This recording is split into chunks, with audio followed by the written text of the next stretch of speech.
Hi, Todd Warren here in the Forecast Center on this Saturday evening with a quick update on what to expect for the rest of the Saturday night as well as Sunday for Father's Day. Of course, we have seen that cluster of strong to severe storms move through the middle of the Arctic during the evening hours. That has exited the area off to the north and east, so it's no longer going to be a concern as it moves away from us. We do have more storms off to the west. As far as our main concerns for tonight, we'll have to keep an eye on this cluster of thunderstorms moving right along the Red River.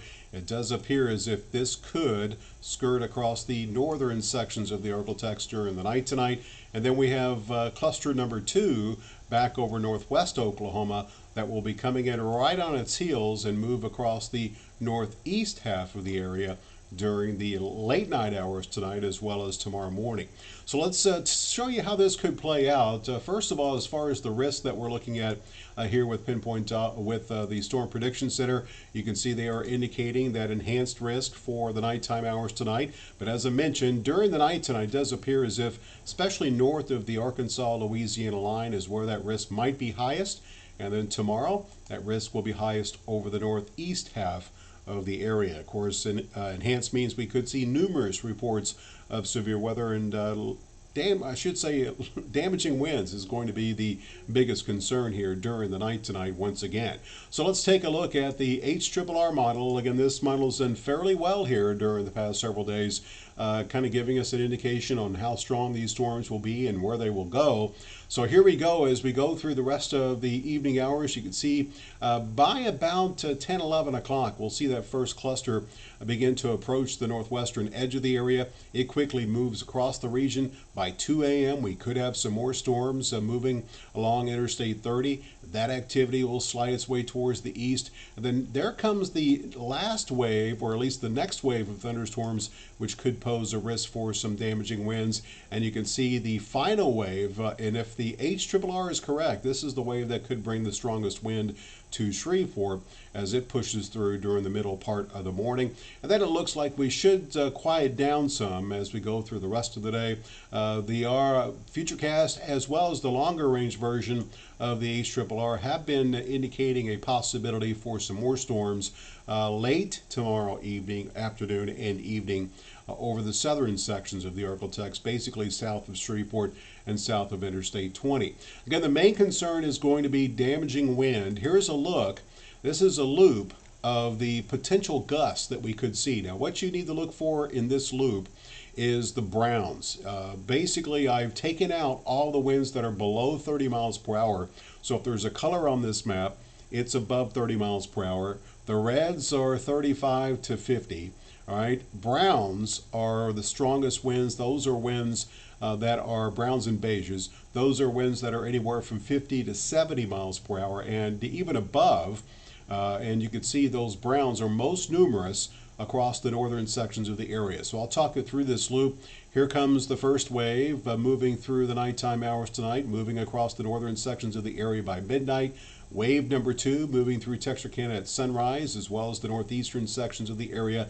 And if you look at the numbers, it does appear we could see some severe gusts in Shreveport with that final wave that moves through during the morning hours. But it does appear as if the winds similar to what we experienced Thursday night that caused all the power outages, if the HR is correct, that the chance of that happening could be highest basically near and north the Arkansas-Louisiana state line. And if you draw that line east-west, that's where that risk may be at its highest point, the way things are looking right now. Another concern will be the potential for some very heavy rain. Take a look at the numbers that the HRRR is spitting out here, and you can see these areas of green, that's at least an inch. The areas of yellow are 2 inches.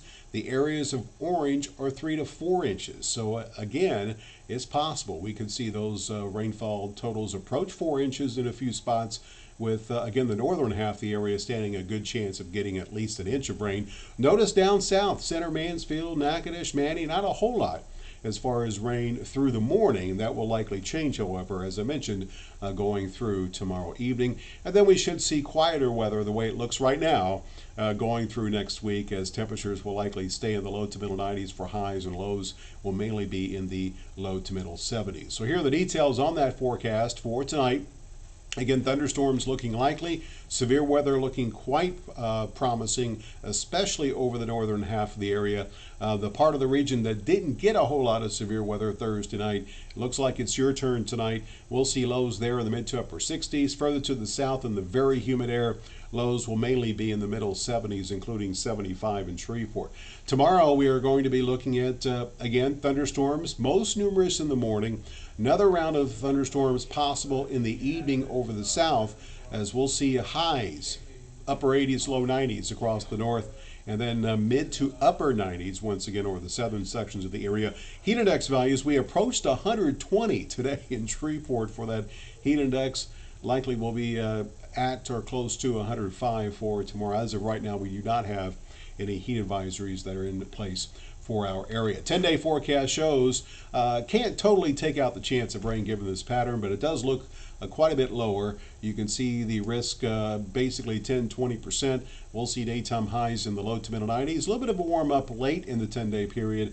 Notice the lows in the low 70s. With this northeasterly wind, we might see a little bit drier air sneak into much of the area late this week. That's going to allow for slightly cooler nighttime lows. Instead of mid 70s, we'll see lows in the lower 70s. So again, looking at a couple rounds of strong to severe thunderstorms rolling across especially the northern half of the area during the night tonight and Sunday morning. More storms possible further to the south during the evening, and then we should dry out a bit as we go through next week.